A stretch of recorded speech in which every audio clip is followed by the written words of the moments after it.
7 দফা দাবিতে ঢাকা জেলা প্রশাসক কার্যালয়ের সামনে অবস্থান কর্মসূচি পালন করছেন কবি নজরুল সরকারি কলেজের শিক্ষার্থীরা।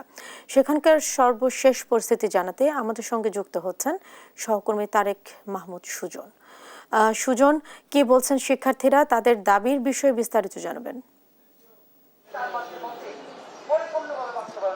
জেসিকা, পৃথক হল সহ 7 দফা দাবিতে সরকারি কবি নজরুল কলেজের শিক্ষার্থীরা কিন্তু এই মুহূর্তে জেলা প্রশাসকের কার্যালয়ের সামনে অবস্থানে এসে প্রাঙ্গণে অবস্থান নিয়ে তাদের সেই দাবি জানাচ্ছেন এবং তাদের একটি প্রতিনিধি দল যে জেলা প্রশাসকের সঙ্গে কিন্তু বৈঠকে বসেছেন। বৈঠকের পর কিন্তু এই মুহূর্তে যে প্রতিনিধি যারা রয়েছেন তারা কিন্তু এই জায়গাটিতে এসেছেন এবং তারা যেমনটি বলছেন যে তাদের যে দীর্ঘদিন যে সমস্যা, তাদের হল সংকট, একটি মাত্র হল, মেয়েদের জন্য আলাদা হল নেই, বাস সংকট, শিক্ষকদের সংকট, সেই বিষয়গুলি নিয়ে কিন্তু তারা দীর্ঘদিন ধরে দাবি জানিয়ে আসছেন। এই মুহূর্তে কিন্তু তারা জেলা প্রশাসকের সঙ্গে কথা বলে তারা এই জায়গাটিতে এসে কথা বলছেন। আমরা যদি সরাসরি তাদের কথা একটু বলি, আপনার সঙ্গে যদি একটু কথা বলি, লাইভে আসছি, কি কথা হয়েছে, আপনারা কেমন আশ্বাস পেয়েছেন? আচ্ছা, আমি আবারও বলছি, কবি নজরুল সরকারি কলেজের 7 দফা যে আন্দোলন, কবি নজরুল সরকারি কলেজের শিক্ষার্থীদের যে প্রাণের আন্দোলন এবং প্রাণের দাবি, সেই দাবিগুলো নিয়ে কবি নজরুল সরকারি কলেজের শিক্ষার্থীরা ঐক্যবদ্ধভাবে কয়েকদিন যাবৎ আমরা আন্দোলন করে যাচ্ছি। আমরা বিক্ষোভ করেছি, আমরা স্মারকলিপি দিয়েছি। আজকে তারই ধারাবাহিকতায় আমরা ডিসি অফিসে এসেছি এবং ডিসি অফিসে আসার পরে জেলা প্রশাসক মহোদয় আমাদের প্রতিনিধিকে ডেকেছেন, আমাদের সঙ্গে কথা বলেছেন এবং তিনি 4-5 মাসের মধ্যে আমাদেরকে একটি প্রসেসিংয়ের কথা বলেছেন।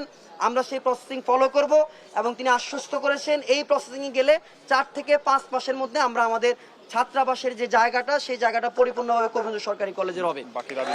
এবং পরিবহনের বিষয়ে তিনি আমাদেরকে আশ্বস্ত করেছেন তিনি শিক্ষার সঙ্গে কথা বলবেন, কথা বলে আমরাও কথা বলবো।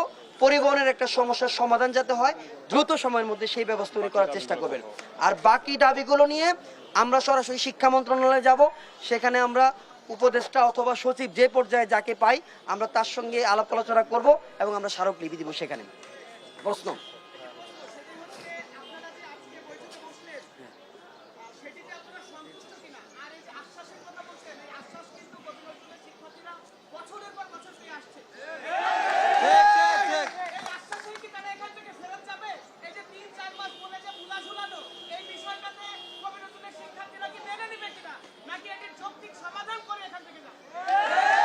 প্রথম কথা হচ্ছে, কবি নজরুল সরকারি কলেজের শিক্ষার্থীরা এইভাবে এর আগে কখনো তার দাবি নিয়ে আন্দোলন করে নাই।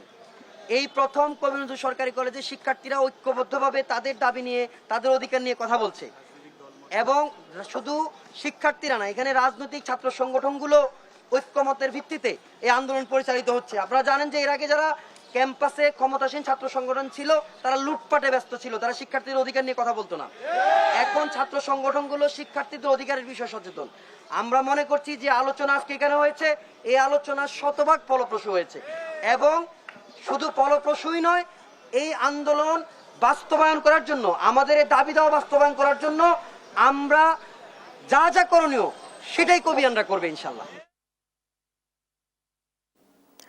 সুজন, আপনাকে ধন্যবাদ।